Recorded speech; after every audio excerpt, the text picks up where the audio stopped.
On today's show, we're talking about issues surrounding autism in BC, the challenges some parents are going through, and we look at some solutions.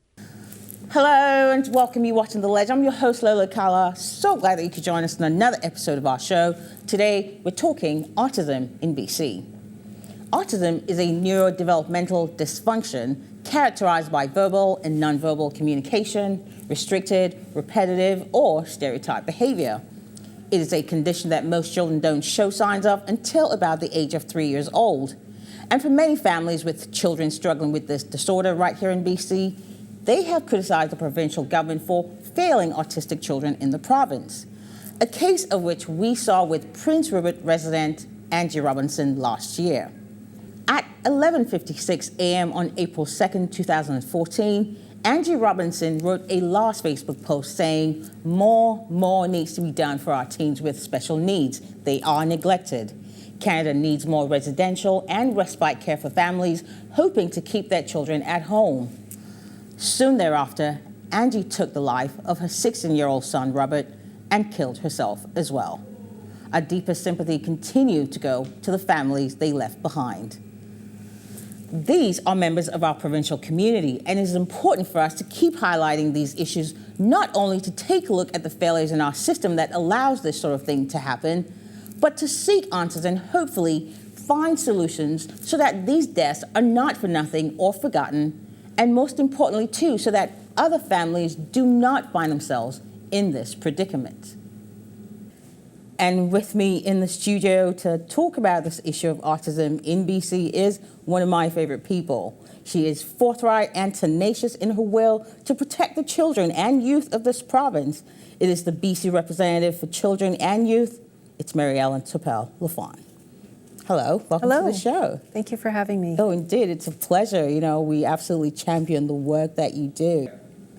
So let's get right to it. As we said in the opening, autism is a really debilitating disease, and much research has shown that critical for kids with autism to later on in life become somewhat functioning adults is early diagnostic processes and early ABA intervention. But it still seems that there still seems to be this lack of will on the part of our government to really take advantage of this critical window of opportunity in the lives of these kids by providing these services adequately. If you could, for the benefit of our audience, how important are early diagnostic processes and early ABA intervention for the success of these children? Well, you know, children with autism, frequently the parents will see or suspect something's going on early. The child's not making eye contact or is late to speak. So it's really important if a parent or like a family member has a concern that a child is assessed appropriately. And in order to do that in British Columbia, the child has to get before a pediatrician and be referred for autism assessment. Most children in British Columbia are still diagnosed with autism at about age 6.5. And so we're losing a very key window of opportunity, which isn't because the parents are saying at 6.5, oh, by the way, there's a problem. They're generally saying much earlier, I need an assessment. And the assessment process is often backed up. And then after you get through assessment, you then get into what are the types of supports that families and children need so that that child can reach their full potential. So many British Columbian families do get some support, but do they get the right support at the right time to give that child the best chance in life and to support that family? And there's still much room for improvement in British Columbia. Much room. Now, after the Angie Robinson case in 2014, the Minister of Children and Family Development, Stephanie Cadeau, came out in a statement saying that, you know, there are enough services and there are enough resources for families. But you came out in response to that statement saying, in fact, there aren't enough adequate services and there aren't enough, you know, adequate resources. That was a year ago now. Have we learned much, you know, in that time that's led to much better policies for families and their children? I think we need to push much harder on this issue. You know, in the case of Angie Robinson and her son, there will be a coroner's inquest. I pushed hard for that too, and it will be in their community. And that was a northern community. They moved around different communities in the north. And I hope there's a lot of learning. I'll be watching that inquest, and the family deserves that, and we'll be learning from it. But I know from my experience with that family and other families in that situation, when there's an adolescent, a teenager, that a lot of those families really struggle. And in part they struggle because they didn't get that early intervention. Yes. So that time, that intensive behavioral support. British Columbia does not have a glut of resources around intensive behavioral supports. It's very expensive. Right now, if your child is diagnosed with autism, so you have that diagnosis, you are entitled to support up to a certain amount, depending on their age. But sometimes the intensive behavioral support programs in BC cost up to $5,000 a month. It's about the cost. And it's beyond the cost. And the thing, what we're seeing is that families who cannot afford these, this is how children and families are falling through the cracks. Yes. It would seem, the assumption there would be that, the situation, this lack of resources, is so much worse for families up in the north of the province. Or is this really common as we go throughout the entire province? I see a lot of commonality. I do not see situations where children are having rapid diagnosis and rapid support, like it's just seamless. I see a lot of staccato, like hit and miss. And the other thing is I see something that's very upsetting to me when I work with families and with children is I see what I will call families being sort of disability migrants, meaning the family is in Terrace, they can't get intensive behavioral support, so they are moving to the Lower Mainland. Or even sometimes families in the Lower Mainland can't get support. So in the large urban centers like Vancouver, Victoria, Prince George, there are more resources, but they're still challenged. Still challenges. And the onus is still on the parent to navigate that system, though, because you have to sort of buy the services and then invoice for it. And that requires a very high-functioning family that can manage a lot of bureaucracy. Money also, we have to think about that. That's right. And families families that can afford it spend a lot of money to get the best for their children. Families that are middle-class families can't afford it. Indeed. Families that have low income are really challenging. So I have cases where there's a child been diagnosed with autism and the family's actually not invoicing for any services. Because they can't afford it. They can't manage the travel. And then, of course, this is where our schools and our healthcare system needs to step up. So every school in British Columbia should have intensive behavioral support. Absolutely. There are children sort of on the edge of the autism spectrum or haven't yet been diagnosed who need support. So, British Columbia does have a program. It supports about 11,000 children, somewhat. My concern is we have to improve that. And it's been many years since autism is growing each year. And the children's needs vary. They vary, but the intensive behavioral support is crucial. Indeed. Now, let's talk about the incidence of cancer. We have a national strategic response that's all tied to our health care. We look at autism, which we know affects 1 in 68 children. That number keeps rising each year. Why do we not have that kind of, national strategic response that's tied to the health care, that is accessible to all families on an equal level playing field? I think we need a national response. I think we need a stronger response in BC. The main national policy initiative of the last decade was the development in the mid-2000s of the registered disability savings plans. And that's valuable, again, for middle class and upper middle class families. A lot of families don't take advantage of it because you have to have extra money to put into it. And if you're paying for autism support, if these families, like if you think of Angie and others, they can't even get respite care. There's no one will do respite care for their children. They'll say, I'm sorry, his needs are beyond what I can manage. And then the children fall apart. These are kids that are going to school and they're falling apart. Other kids can be frightened, but I've seen kids, one day they're falling apart, but with support, they're perfectly fine. But if those supports aren't there, these families are pretty much left on their own. Crucial. And I just feel that we are not, as these children, we identify children with autism more effectively, we are diagnosing more effectively. These children are now part of a generation that is moving into adulthood. Indeed. We need to make sure that they're not denned up at home or being placed, basically, criminalized and so forth. We need to have these supports in our community. BC has to do much better and has to work with families. I think that's you just mentioned that's probably one of the issues that families are facing. The idea that when the kids begin to hit adulthood, from some of them from even about 15, 16 to 18 years old, something happens where